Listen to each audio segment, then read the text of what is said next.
KPCC നേതൃമാറ്റത്തിൽ വൻ തിരിച്ചടി നേരിട്ട പ്രതിപക്ഷ നേതാവ് വി.ഡി. സതീശൻ. ആന്റണിക്കായുള്ള വി.ഡി. സതീശന്റെ ആവശ്യം സുധാകരന്റെ സമ്മർദ്ദത്തിന് മുന്നിൽ പൊളിഞ്ഞു. എം ഹസനെ യു.ഡി.എഫ് കൺവീനർ സ്ഥാനത്ത് നിന്ന് മാറ്റിയതും സതീശന് തിരിച്ചടിയായി മാറി. കെ.പി.സി.സി അധ്യക്ഷ പദവിയിൽ നിന്ന് കെ. സുധാകരനെ മാറ്റണമെന്ന ആവശ്യം സതീശൻ പാർട്ടിക്കുള്ളിൽ ഉയർത്താൻ തുടങ്ങിയിട്ട് കാലം കുറച്ചായി. തൃക്കാക്കര ഉപതെരഞ്ഞെടുപ്പ് വിജയം മുതൽ സതീശൻ ഈ ആവശ്യം ശക്തമാക്കിയിരുന്നു. സതീശൻ അനുകൂലികൾ മാധ്യമങ്ങൾ വഴിയും ഇതിന് പരമാവധി ശ്രമിച്ചു. കേരളത്തിന്റെ ചുമതലയുള്ള AICC general secretary Deepa Das മുൻഷിയോട് Satheesan ഇത് ആവശ്യപ്പെടുകയും ചെയ്തു.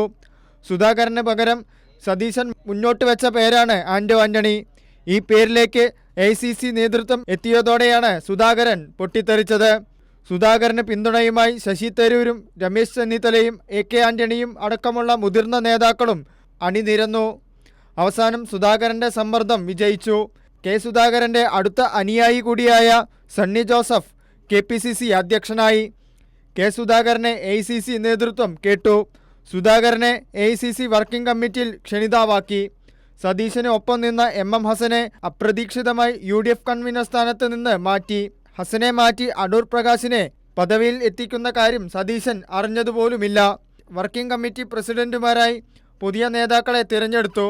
അക്ഷരാർത്ഥത്തിൽ സതീശനേറ്റ വലിയ തിരിച്ചടിയാണ് സണ്ണി ജോസഫിന് ലഭിച്ച പുതിയ കെ.പി.സി.സി അധ്യക്ഷ പദവി.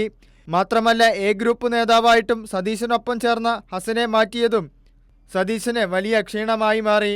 സണ്ണി ജോസഫ് ചുമതല ഏറ്റെടുക്കുന്നതോടെ പാർട്ടിയിൽ ഉടലെടുക്കുന്ന പുതിയ സമവാക്യങ്ങൾ സതീശന് തിരിച്ചടിയാകുമെന്ന കാര്യം ഉറപ്പാണ്.